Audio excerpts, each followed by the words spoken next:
መንግስታትና ከጸጥታ አካላት የምናገኛቸው መረጃዎች መሰረቶቻችን ናቸው።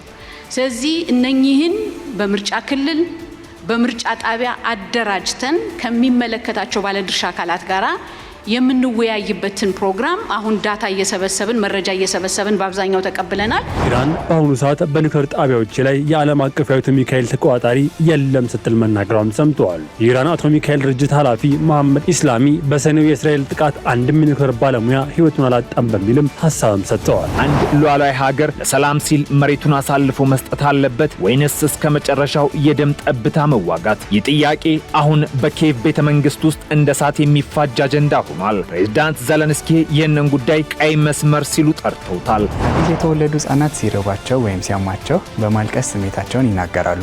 ሆኖም አልፎ አልፎ ያለማቋረጥ ለረጅም ሰዓታት ሊያለቅሱ ይችላሉ። ጡት ቢጠቡ ብታባብሏቸው ዝም አይሉ። ተጨንቃችሁ ወደ ሕክምና ተቋም ስትወስዷቸውም ከተመረመሩ በኋላ ምንም ህመም እንደሌለባቸው ሊነገራችሁ ይችላል።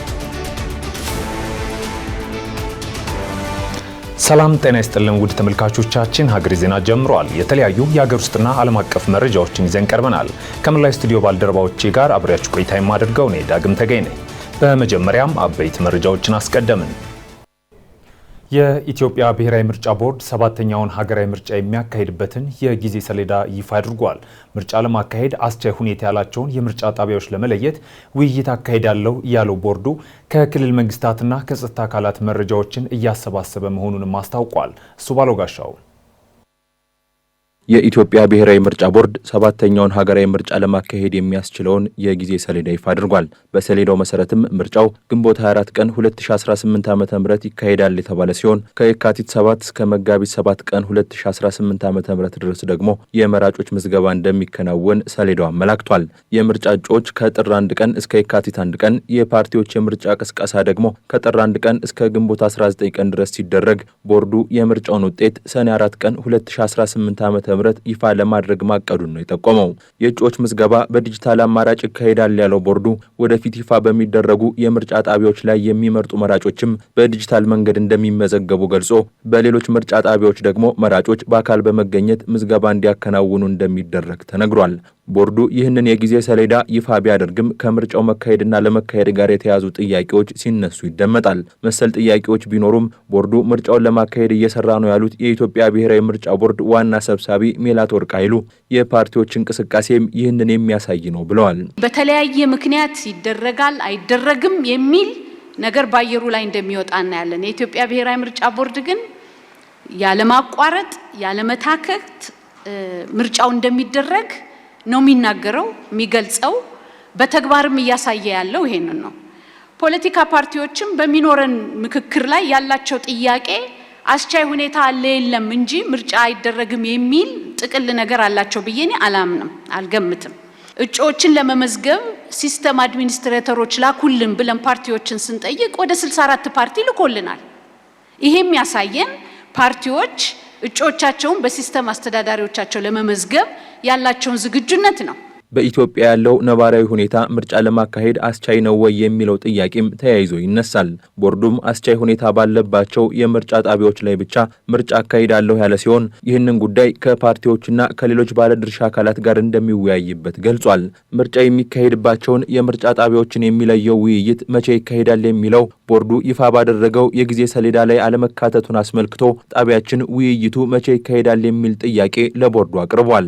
ለጥያቄው መልስ የሰጡት ወይዘሮ ሜላትወርቅ ቦርዱ ከክልል መንግስታትና ከጸጥታ አካላት መረጃዎችን እያሰባሰበ መሆኑንና የውይይት ጊዜው ወደፊት ይፋ እንደሚደረግ ጠቁመዋል። ከክልል መንግስታትና ከጸጥታ አካላት የምናገኛቸው መረጃዎች መሰረቶቻችን ናቸው።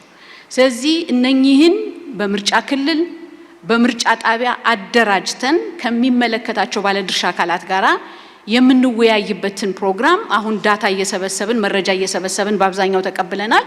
ግን የፖለቲካ ፓርቲዎችን የሲቪል ማህበረሰብ ድርጅቶችን ፕሮግራም አውጥተን መወያየት ስለሚጠይቀን መረጃው ተደራጅቶ መጥቶ እርግጠኛ የሆነበትን ቀን በምናውቅበት ጊዜ ያው የሚታወቅ ይሆናል፣ ለባለድርሻ አካላትም የሚገለጽ ይሆናል። የሰላም ሁኔታ እስከ ምርጫው ቀን ድረስ የሚደረግ አሴስመንት ነው እንጂ አንድ ወር ላይ ብቻ ተደርጎ የሚቀር ባለመሆኑ ቀጣይነት ያለው ስራ ነው። በዚህ በቀረበው ዳታ መነጋገር ብቻ አይደለም።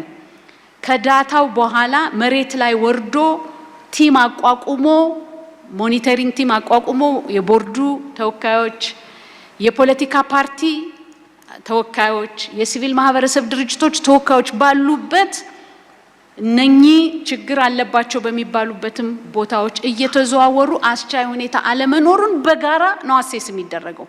የህዝብ ተወካዮች ምክር ቤት ህዳር 25 ቀን 2018 ዓ.ም ባካሄደው መደበኛ ስብሰባ የፖለቲካ ፓርቲ የምርጫ እጩዎች ከሚወዳደሩበት የምርጫ ክልል የድጋፍ ፊርማ አሰባስበው ለምርጫ ቦርድ የሚያቀርቡበትን ድንጋጌ ማገዱ ይታወሳል። እንደ ምክንያት ከተነሱ ጉዳዮች መካከልም ፊርማ ለማሰባሰብ የሚሆን በቂ ጊዜ የለም የሚለው ይገኝበታል። ፓርቲዎች ይህንን ጥያቄ በተደጋጋሚ ሲያቀርቡ እንደነበር ያስታወሱት ወይዘሮ ሜላት ወርቅም ቦርዱ ምርጫውን የተመለከተ ሁሉን አቀፍ ዝግጅት ማድረግ ከጀመረ መቆየቱን በማንሳት የዝግጅትና የጊዜ ማነስ ጉዳይ ከፓርቲዎች ጋር የተያያዘ መሆኑን ተናግረዋል። የእጩ ድጋፍ ተግባራዊ አይሁን የሚል ጥያቄ በፖለቲካ ፓርቲዎች ቀርቧል። ፖለቲካ ፓርቲዎች በጋራ ምክር ቤታቸው አማካኝነት የምርጫ ፍኖተ ካርታ ፕሮግራም አዘጋጅተው ባቀረቡበት ለኢትዮጵያ ብሔራዊ ምርጫ ቦርድ፣ ለህዝብ ተወካዮች ምክር ቤት ደብዳቤ ጽፈዋል። የተለያዩ የፖለቲካ ፓርቲዎች እየተደራጁ ይህንኑ ጥያቄ አቅርበዋል። ሌሎችም በሚኖረን የምክክር መድረክ ተመሳሳይ ነገር ይጠይቃሉ። እንግዲህ ፓርቲዎች ጊዜ የለንም፣ አልተዘጋጀንም፣ ይሄን ነገር ለመሰብሰብ ወርደን ወደታች ለመሰብሰብ አንችልም የሚሉ የተለያዩ ምክንያቶች ሲያቀርቡ ነበረ። ስለዚህ እንግዲህ ይሄ ጥያቄ ቀርቦ ፓርላማው ማምኖበት የጊዜውም ሁኔታ አጭር ነው፣ ስለዚህ በሚል በቀረበው ጀስቲፊኬሽን ተፈቅዷል እንጂ ምርጫ ቦርድን በተመለከተ ዝግጅት ስናደርግ በጣም ቆይተናል። በኢትዮጵያ ውስጥ ታዳሽ ኃይል ላይ ያተኮሩ የአረንጓዴ ኢኮኖሚ ስራዎችን ለማከናወን የሚያስችል አቅም ከፍተኛ ቢሆንም እየተሰራበት ያለው መንገድ ግን ዝቅተኛ የሚባል እንደሆነ ተገልጿል። ዘርፉ ከአጠቃላይ የኢትዮጵያ የስራ ፍላጎት ከ20 በመቶ በላይ የሚሆነውን የመሸፈን አቅም እንዳለውም ተነግሯል። ደምሰው ሽፈራው በኢትዮጵያ ውስጥ ከአረንጓዴ ኢኮኖሚ ጋር በተያያዘ የሚሰሩ ስራዎች በቂ የሚባል ደረጃ አለመድረሳቸው ተነግሯል።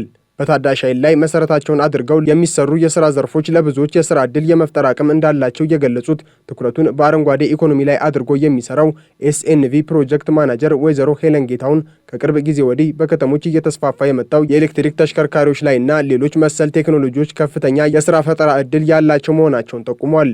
ተቋሙ ባለፉት 8 ዓመታት በኢትዮጵያ ውስጥ ታዳሽ ኃይልና አረንጓዴ ኢኮኖሚ ላይ የስራ ዕድሎችን መፍጠር ላይ ትኩረቱን አድርጎ በመስራት ከ50 ሺህ በላይ ለሚሆኑ ወጣቶች የስራ ዕድል እንዲሁም ራሳቸውን ችለው እንዲቋቋሙ ማድረግ መቻሉ ሲነገር፣ ዘርፉ በሚፈለገው ደረጃ ከተሰራበት ደግሞ አጠቃላይ በኢትዮጵያ ውስጥ ካለው የስራ ፍላጎት ከ20 በመቶ በላይ የሚሆነውን መሸፈን እንደሚችል ጠቁመዋል። ግሪን ኢኮኖሚው በጣም ገና በጅምር ላይ ያለ ዘርፍ ነው ኢትዮጵያ ውስጥ። ስለዚህ ብዙ ይቀረዋልና እንደ አሰራሩ ነው ግን እንዳያያዛችን ሆኖ ምን አይነት ነገሮችን መስራት ትችላላችሁ በሚለው ስናየው አሁን እየመጡ ያሉ እነዚህ የኤሌክትሪክ ቬሂክል መኪኖችን ተከትሎ ደግሞ የተለያዩ የእድሳት ሴንተሮችን ስታብሊሽ በማድረግ እነሱን ተከትሎ የሜንቴናንስ ስራ የሚሰሩ ወጣቶች ያንን ራሱ ሰርቪሱን የመስጠት በኪራይም ሊሆን ይችላል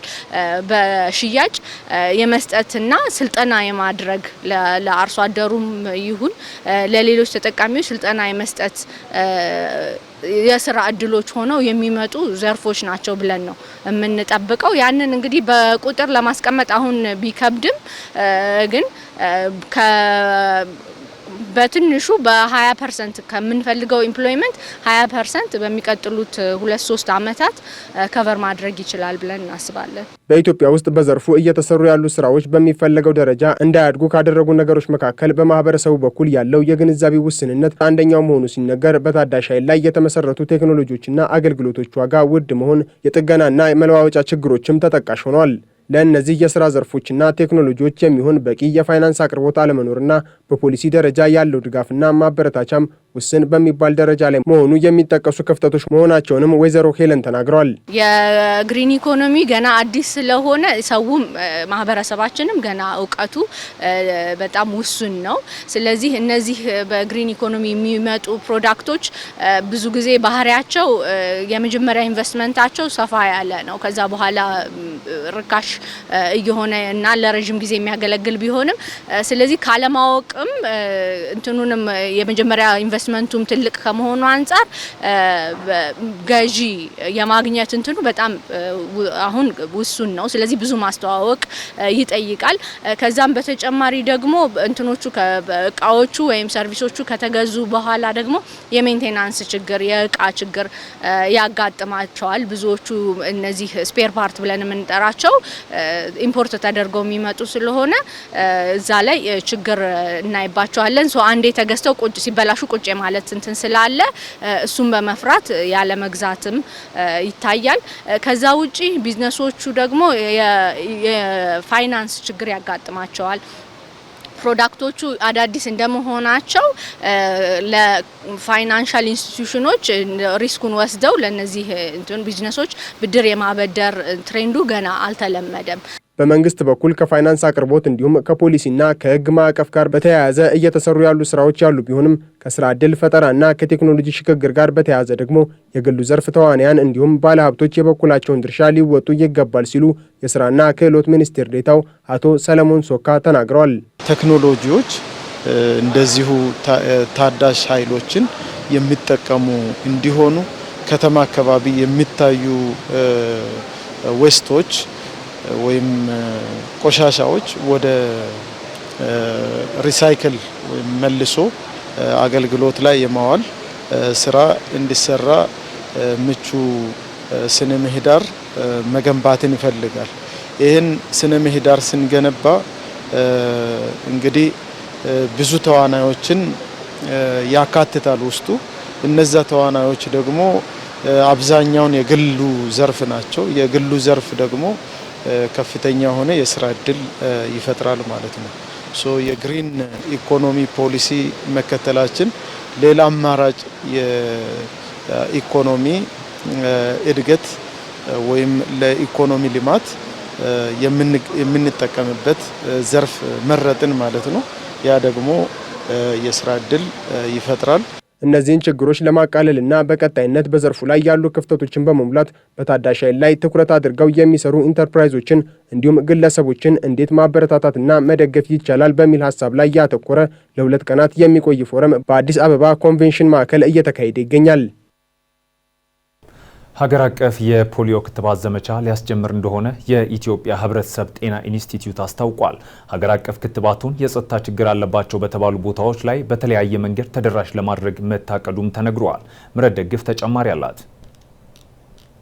በኢትዮጵያ የጸጥታ ችግር ባለባቸው አካባቢዎች የፖሊዮ ክትባትን ተደራሽ ለማድረግ እየተሰራ እንደሆነ የሕብረተሰብ ጤና ኢንስቲትዩት አስታውቋል። በሀገሪቱ የፖሊዮ ቫይረስ ወረርሽኝ መኖሩን አረጋግጫለሁ ያለው ኢንስቲትዩቱ ሀገር አቀፍ የፖሊዮ ዘመቻ ክትባት ሊያስጀምር እንደሆነ ያስታወቀ ሲሆን ክትባቱን የጸጥታ ችግር አለባቸው በተባሉ ቦታዎች ላይ በተለያየ መንገድ ተደራሽ ለማድረግ መታቀዱንም በጤና ሚኒስቴር የክትባት ፕሮግራም የኮሚኒኬሽን አማካሪ የሆኑት ጸጋነሽ ገርሉ ገልጸዋል። አሁን የፖሊዮ ክትባት በቤት ለቤት ይሰጣል ነው እንግዲህ አንዳንዶች ቻሌንጅ የሚያደርጉ ነገሮች ሊኖሩ ይችላሉ።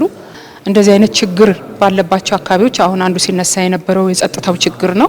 እንግዲህ ምናልባት ችግር ያለባቸው አካባቢዎችም ካሉ ችግሩ ሲፈጠር ወጣ ብሎ ችግሩ ሰላም ሲያገኝ ገባ ብሎ የመከተብ ይሄ ሂት ኤንድ ራን የሚባለውን አይነት የክትባት ስትራቴጂ ሊጠቀሙ ይችላሉ።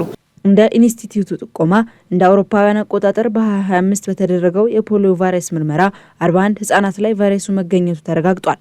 የክትባቱ ዘመቻ ያስፈለገበት ዋነኛ ምክንያትም ቫይረሱን ሙሉ በሙሉ በመቆጣጠርና በማጥፋት ላይ ያለመ እርምጃ ለመውሰድ መሆኑንም በኢንስቲትዩቱ የፖሊዮ ክትባት ዘመቻ የተግባቦት ባለሙያ የሆኑት ግርማ ኃይለማርያም ገልጸዋል። ፖሊዮ ብዙ አካባቢዎች ላይ የፖሊዮ ተጠቂዎች ይገኛሉ። ስለዚህ ባለፈው 1 ዓመት ውስጥ ወደ 41 የሚሆኑ ህጻናቶች በተለይ እድሜያቸው ከ5 ዓመት በታች የሆኑ ህጻናቶች ወደ 41 የሚሆኑ ህጻናቶች በፖሊዮ ተጠቅተዋል። ስለዚህ ለዚህም ደግሞ ክትባት ዘመቻው ይሄኛው ሀገር አቀፍ ይሁን እንጂ የተለያዩ ዞኖች ላይ ህጻናቶቹ በተጠቁባቸው ዞኖች ላይ የተለያዩ የክትባት ዘመቻዎች ተካሂደዋል። ባለፈው አንድ አመት ውስጥ የተለያዩ ቦታዎች ላይ ክትባቶች ተካሂደዋል። ያውኑ ግን ሁሉንም ህጻናትን እንደ ሀገር ለመድረስ የተዘጋጀ ነው። ስለዚህ በዚህ ሁሉም ቦታ ተደራሽ እናደርጋለን ማለት ነው። ክትባቱ እድሜያቸው ከ5 ዓመት በታች ለሆኑ በመላ ሀገሪቱ ለሚገኙ ህጻናት እንደሚሰጥም ተነግሯል። ከታህሳስ 3 እስከ 6 ድረስ ለተከታታይ 3 ቀናት የሚሰጥ ሲሆን ከ25 ሚሊዮን በላይ ለሚሆኑ ህጻናት ተደራሽ እንደሚደረግ ተነግሯል። በተጨማሪም በመላው ሀገሪቱ በሚገኙ ወረዳዎችና አካባቢዎች አስፈላጊው ዝግጅት ተደርጎ መጠናቀቁንም በዘመቻ ማስጀመሪያ መርሃ ግብሩ ላይ ተመላክቷል። ኢራን ዓለም አቀፉ የአቶሚክ ኢነርጂ ተቋም ቁጥጥር እያደረገባት አለመሆኑን አስታውቃለች። 50 በሚሆኑ የዩራኒየም ማበልጸጊያ ቦታዎች ላይ በሰፊው እየሰራች እንደሆነም የኢራን የውጭ ጉዳይ ሚኒስቴር አባስ አራክቺ ተናግረዋል። በቀጣይ የኢራን የዩራኒየምና የኒውክሌር ማዕከላት የጥቃት ሰለባ እንዳይሆኑ ከጃፓን ጋር ለመስራት እንደታቀደም ተነግረዋል። ሚኪያስ ኃይሌ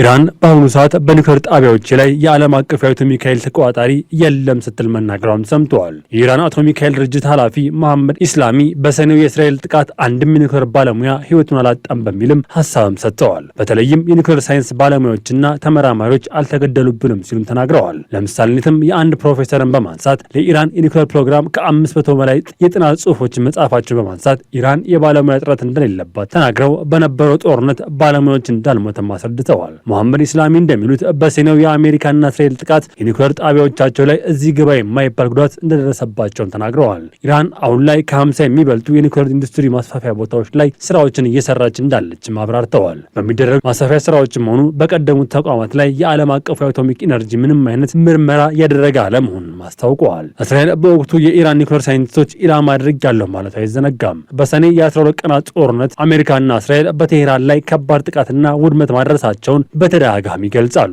በሌላ በኩል የኢራን የውጭ ጉዳይ ሚኒስትር አባስ አራቺ የበኩላቸው ከዋሽንግተን ጋር መልካም የሚባል ግንኙነት መኖሩንም ተናግረዋል። አሁን ላይ ግን በሁለቱ ወገኖች መካከል የተጀመረ የሁለትዮሽ ግንኙነት አለመኖሩንም አብራርተዋል። ኢራን ከአሜሪካ ጋር ንግግር ለማድረግ ፍላጎት እንዳላት አስታውቀው ከኢራን ጋር ውይይት ለማድረግ ያሰበ የትኛውም አካል ኢራንን ዝቅ አድርጎ መነሳት እንደማይችልም አጽንኦት ሰጥተዋል። የትኛውም ሀገርና ቡድን ሲመጣ በእኩል ጠረጴዛ የሁለቱን ወገን ፍላጎት ባከበረ መንገድ መሆን እንደሚጠበቅበትም አስገንዝበዋል። አሜሪካ ለውይይት ፍላጎት ካላት ሀሳቦቿን ቅድሚያ አቅርባ ሊታይና ለውይይት ዝግጁ መሆን ይቻላልም ሲሉ የውጭ ጉዳይ ሚኒስትሩ አራቺ ተናግረዋል። አሜሪካ በአንጻሩ የኢራን የዩራኒየም ግንባታ መቋረጥ አለበት የሚለውን ሀሳቧን በተደጋጋሚ ስታነሳም ይደመጣል። አራቺ ከጋዜጠኞች ጋር በነበራቸው ቆይታም በሀገሪቱ የኒውክሌር ስርዓት ዙሪያ አዳዲስ ሀሳቦች ብቅ እያሉ ስለመሆኑም ተናግረዋል። በተለይም የኢራን የኒውክሌር እንቅስቃሴ ከጥቃት ለመጠበቅ ከጃፓን ጋር ለመስራት ሙከራዎች መኖራቸውን አብራርተዋል። በተለይም ጃፓን በተፈጥሮ ምክንያት በተለያዩ አደጋዎች እየተጠቃች ያለች ሀገር ብትሆንም የዩራኒየም ማበልጸጊያ ተቋማቶቿ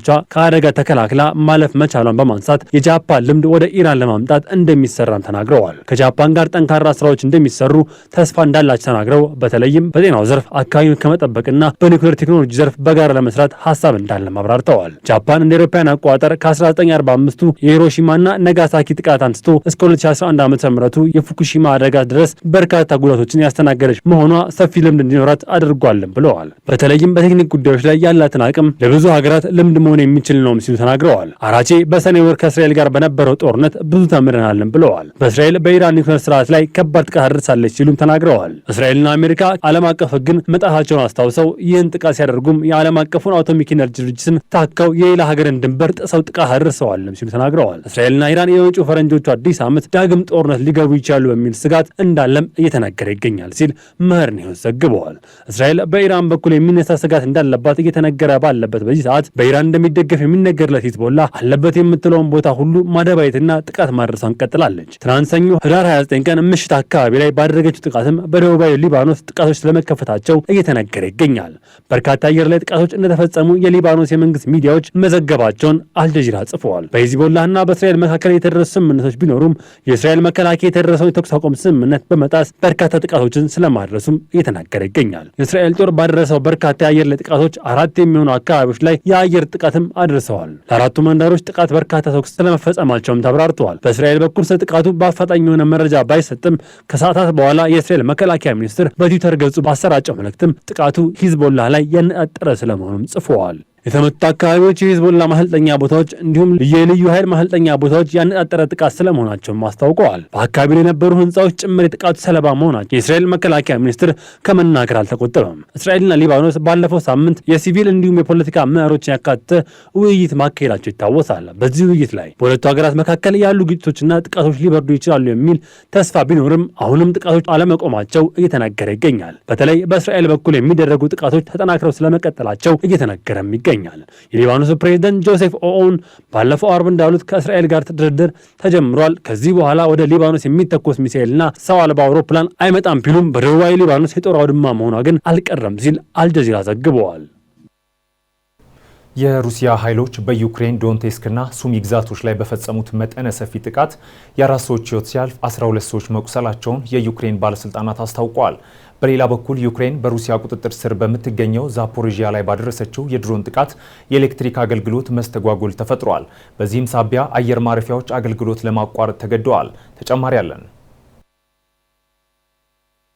መሬታችንን የምንሰጥበት ምንም የሞራልም ሆነ የሕግ መብት የለንም ሲሉ የዩክሬኑ ፕሬዝዳንት ቮሎዲሚር ዜሌንስኪ በቅርቡ በሰጡት መግለጫ የሀገራቸውን የማይናወጥ አቋም ለዓለም አቀፉ ማህበረሰብ አሳውቋል። 4 ዓመታትን ሊጠጋ ዓለምን እያተራመሰ በሚገኘው የሩሲያና የዩክሬን ጦርነት ዙሪያ አሁን ላይ ነገሮች ከድጡ ወደ ማጡ እንዲሉ ይበልጥ እየተወሳሰቡ መጥተዋል። በአንድ በኩል የዲፕሎማሲው ጠረጴዛ ሲዘረጋ፣ በሌላ በኩል ደግሞ የጦር ሜዳው በድሮንና በሚሳኤል እሳት ለበለበ ይገኛል። የፖለቲካ ውጥረት ጣሪያ በነካበት በዚህ ሰዓት መሬት ላይ የሚፈሰው የንጹሃን ደምና የሚወድመው ንብረት የጦርነቱን አስከፊ መልክ በግልጽ እያሳየ ነው። አንድ ሉዓላዊ ሀገር ለሰላም ሲል መሬቱን አሳልፎ መስጠት አለበት ወይንስ እስከ መጨረሻው የደም ጠብታ መዋጋት? ይህ ጥያቄ አሁን በኪየቭ ቤተ መንግስት ውስጥ እንደ እሳት የሚፋጅ አጀንዳ ሆኗል። ፕሬዝዳንት ዜሌንስኪ ይህንን ጉዳይ ቀይ መስመር ሲሉ ጠርተውታል። ሩሲያ የያዘችውን መሬት ለድርድር ማቅረብ በዩክሬን ህገ መንግስትም ሆነ በዓለም አቀፍ ህግ ተቀባይነት እንደሌለው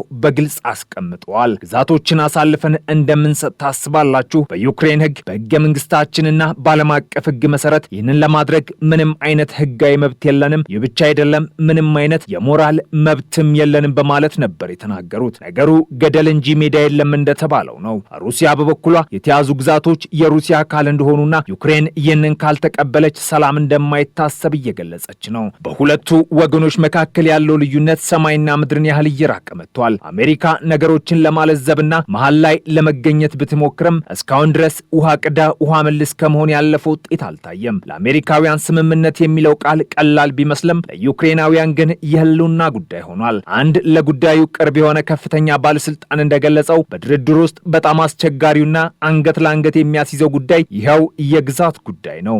ዜሌንስኪ እግሬ አውጪኝ ብለው ከአንዱ የአውሮፓ ከተማ ወደ ሌላው እየበረሩ ያሉትም ለዚሁ ነው። አሜሪካ በፕሬዝዳንት ዶናልድ ትራምፕ አማካኝነት ያቀረበችውን ባለ 28 ነጥብ የሰላም እቅድ ለመመከት ወይም ለማሻሻል ዜሌንስኪና የአውሮፓ ባለስልጣናት የራሳቸውን ባለ 20 ነጥብ እቅድ እያዘጋጁ ነው። አሜሪካ ስምምነት ላይ ድረሱ ብላ ስትገፋ፣ ሩሲያ መሬቴን ልቀቁ ስትል ዜሌንስኪ መሃል ላይ ተወጥረዋል። ፖለቲከኞቹ በሞቀ አዳራሽ ስለ 20ና 28 ነጥብ እቅድ ሲከራከሩ፣ መሬት ላይ ያለው እውነት ግን እጅግ አስከፊና ልብ የሚሰብር ነው። ሰሞኑ ከዩክሬን የሚወጡ ዜናዎች እንደሚያመለክቱት የሩሲያ ጥቃት የዩክሬንን ከተሞች ድቅድቅ ጨለማ ውስጥ እየከተታቸው ነው። የሱሚ ክልል ባለስልጣናት እንደገለጹት ሩሲያ በአንድ ቀን ውስጥ ብቻ በክልሉ ላይ 130 ጥቃቶችን ፈጽማለች። ይህ ቁጥር በራሱ የሚያስደነግጥ ሲሆን ሰማዩ በድሮኖች የተወረረ እስኪመስል ድረስ የጥይት እሩምታ ሲዘንብ ውሏል። በተፈጸመው ጥቃት ሩሲያ ከደርዘን በላይ ድሮኖችን በግማሽ ሰዓት ልዩነት ውስጥ በማዝነብ የሱሚን ከተማ ኤሌክትሪክ አውታር አውድማለች።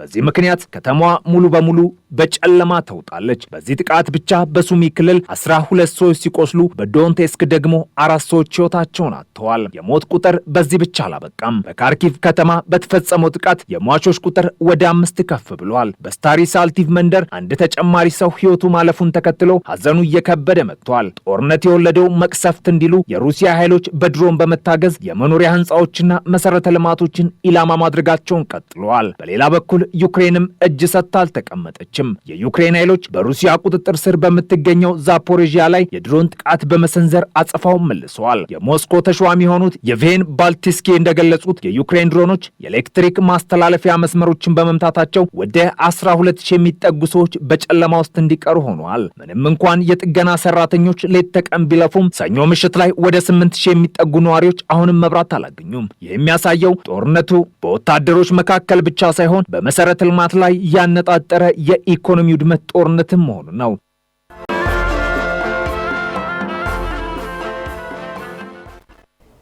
ውድ ተመልካቾቻችን ሀገሬ ዜና እንደቀጠለ ነው። አጫጭር ወዳልናቸው መረጃዎች አለፍን። የኢንፎርሜሽን መረብ ደህንነት አስተዳደር ለፋይዳ ዲጂታል መታወቂያ ደህንነት አገልግሎት የሚውል የሩት ሰርተፍኬት አገልግሎት በዛሬው ዕለት ማስጀመሩን አስታውቋል። አገልግሎቱ ግለሰቦች ዲጂታል መታወቂያቸውን ትክክለኛነቱና ደህንነቱ በተረጋገጠ መልኩ መጠቀም እንዲችሉ የሚያግዝ ነውም ተብለዋል። በዚህም በፋይዳ ፕሮግራም ስር ለዜጎች የሚሰጠው እያንዳንዱ ዲጂታል መታወቂያ ትክክለኛ ሊረጋገጥ የሚችልና ሕጋዊ ተቀባይነት ያለው እንዲሆን የሚያስችል መሆኑም ተገልጿል። አስተዳደሩ ከጥቂት ወራት በፊት ለኤሌክትሮኒክ ፓስፖርት ደህንነት አገልግሎት የሚሰጥ ዲጂታል ሰርተፍኬት ለማምረት የሚውለውን የሩት ሰርተፍኬት አገልግሎት መጀመሩ የሚታወስ ነው።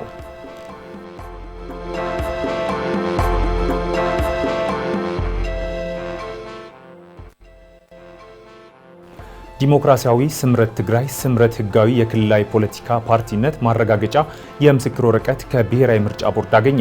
የኢትዮጵያ ብሔራዊ ምርጫ ቦርድ በአዋጅ በተሰጠው ስልጣን መሰረት ለዲሞክራሲያዊ ስምረት ትግራይ ህጋዊ የክልላዊ ፖለቲካ ፓርቲነት ማረጋገጫ የምስክር ወረቀት ህዳር 29 ቀን 2018 ዓ.ም መስጠቱን ያስታወቀው በአቶ ጌታቸው ረዳ የሚመራው ፓርቲው ከሳምንታት በፊት በአዲስ አበባ የምስረታ ጉባኤውን ማካሄዱ ይታወሳል። በተያያዘ ዜና ብሔራዊ ምርጫ ቦርድ ህጋዊ እውቅናን ከሰረዘው ህወሓት ጋር ምንም አይነት ንግግር ውስጥ እንደማይገኝም አስታውቋል። የፓርቲነት እውቅናው የተሰረዘበት ህወሓት አመራሮች ፓርቲው በምርጫ ቦርድ እውቅና ካልተሰጠው በትግራይ ክልል ምርጫ ይካሄድም ማለቱ ይታወሳል።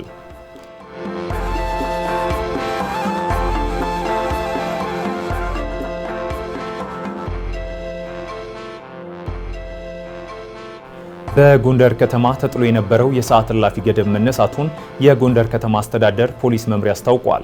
የከተማዋ የጸጥታ ሁኔታ በመሻሻሉና አስተማማኝ ሰላም በመኖሩ ነዋሪዎች የመንቀሳቀስ ነፃነታቸውን በአግባቡ እንዲጠቀሙ ገደቡ መነሳቱን የመምሪያው አዛዥ ኮማንደር አንተነ ቴዎድሮስ ገልጸዋል።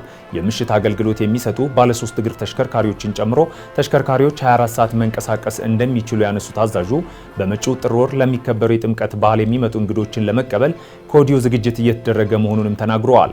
የከተማዋን ሰላምና ጸጥታ ለማወክ የሚደረግ እንቅስቃሴ ሲያጋጥም ህብረተሰቡ በማንኛውም ጊዜ ለጸጥታ አካሉ ጥቆማ እንዲሰጥም ጥሪ አቅርበዋል።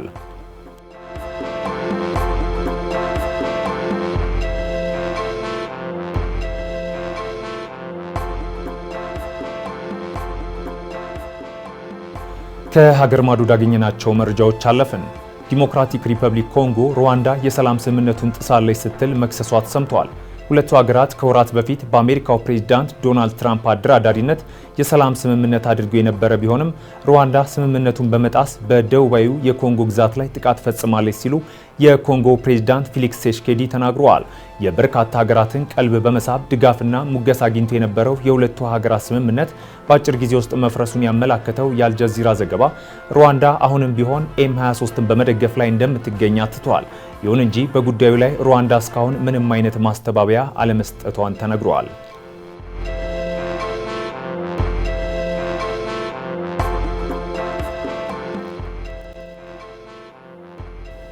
በታይላንድና ካምቦዲያ መካከል የተቀሰቀሰው የድንበር ግጭት ተባብሶ ለሁለተኛ ቀን መቀጠሉን ተከትሎ በፕሬዝዳንት ዶናልድ ትራምፕ አደራዳሪነት የተፈረመው የሰላም ስምምነት የመፍረስ አደጋ ተጋርጦበታል ተባለ።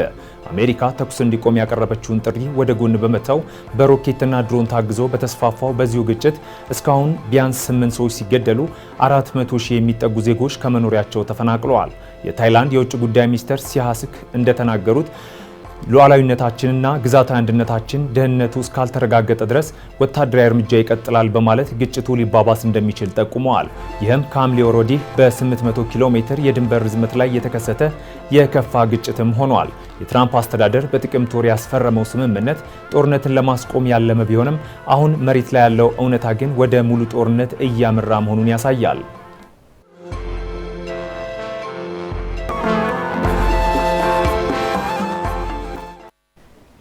ውድ ተመልካቾቻችን ሀገሬ ዜና ወደ መገባደዱ ነው። አብራችሁን ስለሆናችሁ ከልብ እናመሰግናለን።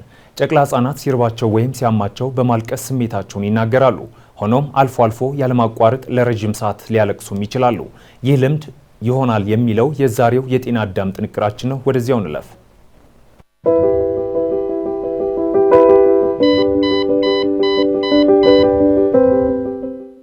ሰላም። ከ6 ወር በታች ያሉ ህጻናት ያለማቋረጥ እያለቀሱ ተቸግረዋል። እንግዲያውስ መንስኤውንና መፍትሄውን እነግራችኋለሁ። ዶክተር ቢኒያም ፍስሐ ነኝ። አብራችሁን ቆዩ። አዲስ የተወለዱ ህጻናት ሲርባቸው ወይም ሲያማቸው በማልቀስ ስሜታቸውን ይናገራሉ። ሆኖም አልፎ አልፎ ያለማቋረጥ ለረጅም ሰዓታት ሊያለቅሱ ይችላሉ። ጡት ቢጠቡ ብታባብሏቸው ዝም አይሉም። ተጨንቃችሁ ወደ ሕክምና ተቋም ስትወስዷቸውም ከተመረመሩ በኋላ ምንም ህመም እንደሌለባቸው ሊነገራችሁ ይችላል። ምክንያቱን ልንገራችሁ። በሕክምና አጠራሩ ኢንፋንታይል ኮሊክ የሚባል ሲሆን ህጻናቱን የሚያጠቃ ቁርጠት ነው። አብዛኛውን ጊዜ የሚከሰተው ከተወለዱ ከ2 እስከ 4 ሳምንት ባለው ጊዜ ውስጥ ሲሆን እድሜያቸው ከ3 እስከ 4 ወር አካባቢ እስከሚሆን ድረስ ይቆያል። ይህ ቁርጠት ሲኖር የሚኖሩ ምልክቶች ምንድን ናቸው? ህጻናቱ ጡት ቢጠቡ ብታባብሏቸው የማይቆም ለቅሶ ዋነኛው ነው። ከዚህ ውጪ አብዛኛውን ጊዜ ጤነኞች ናቸው። በምን ምክንያት ይከሰታል? ይህ ቁርጠት የሚከሰተው የምግብ መንሸራሸሪያ ስርዓታቸው ማለትም ዳይጀስቲቭ ሲስተማቸው በበቂ ሁኔታ ስላላበረ ሲሆን በቂ ጡት አለማጥባት ወይንም ከልክ በላይ ማጥባት ለህፃናት የላም ወተት መስጠት ያባብሱታል። ምን ማድረግ እንችላለን? አንደኛ፣ በምስሉ ላይ እንደምትመለከቱት አቅፎ ማባበል፣ ትኩረታቸውን ሊሰርቅ የሚችል ድምጾችን መጠቀም፣ ለምሳሌ ሙዚቃ መክፈት፣ ፓሲፋየር ወይንም የእንጀራ እናት መስጠት፣ ለብ ባለ ውሃ ማጠብ፣ እንዲሁም በስሱ ሆዳቸውን ማሳጅ ማድረግ ወይም ማሻሸት።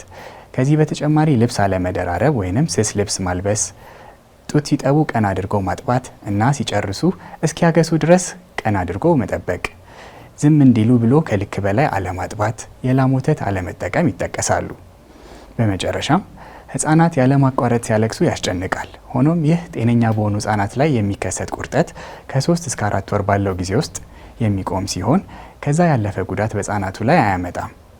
ሆኖም የህመም ምልክቶች ለምሳሌ ትኩሳት፣ ማስመለስ፣ ማስቀመጥ ካሉ እያለቀሱ ያሉት ህጻናት በሌላ ምክንያት ሊሆን ስለሚችል ሐኪሞትን ያማክሩ። ሰላም።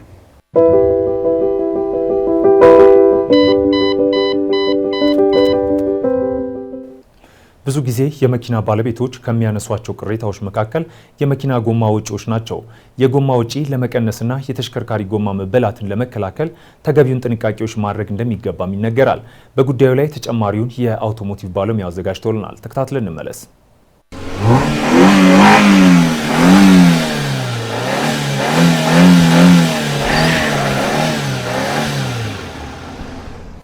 ሰላም እንደምናላችሁ ውድ ተመልካቾቻችን፣ በዝግጅታችን የትኛውም አይነት ተሽከርካሪ ብታሽከርክሩ እጅግ በጣም አሳሳቢና ወሳኝ ስለሆነው የጎማ መበላት በስፋት እናያለን። ከመረጃዎቹ ጋር አብራችሁ የሚቆየው የአውቶሞቲቭ ባለሙያ አዶንያ ብርሃኔ። መልካም ቆይታ። ከመኪናችን በጣም ወሳኝ ከሆኑ ነገሮች መካከል አንዱ የሆነው የመኪና ጎማ ነው። ጎማችን እኩል የማያልቅ ከሆነ በተለያዩ ችግሮች ሊያሳየን ይችላል። ከነዚህ መካከል የአላይመንት ችግር፣ የአረግራጊ ክፍል ወይ ደግሞ ሰስፔንሽን ችግር ወይም በትክክል የጎማ አየር አለመሞላት ችግር ሊሆን ይችላል። ይህንንም ጎማው የተበላበት ቦታ የሚነግረን የተለያየ ነገር አለ። የመጀመሪያው የጎማው በውስጥ በኩል ወይም በውጭ በኩል ብቻ የሚያልቅ ከሆነ ይህ የሚነግረን የመኪናችን አረግራጊ ክፍል ወይ ደግሞ ሰስፔንሽን ላይ በካምበር የሚባለው ላይ ችግር እንዳለ የሚያሳየን ሲሆን ይህም በአላይመንት መስተካከል የሚችል ነው። ሁለተኛው ደግሞ የጎማው አተላለቅ ከጎማው ውስጥ እንዲሁም ውጭ ሳይበላ የጎማው መሀለኛ ክፍል ብቻ የሚያልቅ ከሆነ የሚያሳየን ጎማው አየር በምንሞላበት ጊዜ ከሚፈለገው በላይ እየሞላ ነው እንደሆነ ነው። የጎማው መሀከለኛ ቦታ ላይ ቶሎ ሲበላ ይህንንም ሊያሳየን ይችላል። ስለዚህ ይህ እንዳይፈጠር የመኪናችን ጎማ በትክክለኛ አየር መጠን መሙላት ተገቢ ነው። የመኪናችን ጎማ ትክክለኛ አየር መጠን ስንት እንደሆነ ለማወቅ እጅግ በጣም ዘመናዊ የሆኑ አሁን የመጡ ተሽከርካሪዎች የመኪናውን በር በምንከፍትበት ጊዜ ከጎን ተጽፎ እናገኛቸዋለን። ሶስተኛው ደግሞ የመኪናችን ጎማ በውጭው በኩል በውስጥ በኩልም እኩል አልቆ ነገር ግን መሃል ላይ ያለው ገና ከሆነ የሚያሳየን ነገር አለ። ይህም የጎማው የአየር መጠን በጣም ከመጠን በታች አንሶ እንደሆነ ነው። ስለዚህ ከላይ እንዳየነው ትክክለኛው የአየር መጠን መጠቀም እንዳለብን ያሳየናል። እነዚህ በአላይመንትና በጎማ አየር መጠን በማስተካከል የሚመለሱ ሲሆኑ ነገር ግን አንዳንድ ጊዜ የመኪናው አረግራጊ ክፍል የሆኑት ላይ ጉዳት በሚያጋጥምበት ጊዜ የመኪናችን ጎማ በአንድ በኩል የተጣመመ ይሆናል። ይህም ያለ ጊዜ ለጎማ ወጪ እንድንዳረግ ያስገድደናል። ከዚህ በተጨማሪ ጎማው በምንቀየርበት ጊዜ በተሻለ መጠን አራቱንም ጎማ እኩል ብንቀየር ይመረጣል።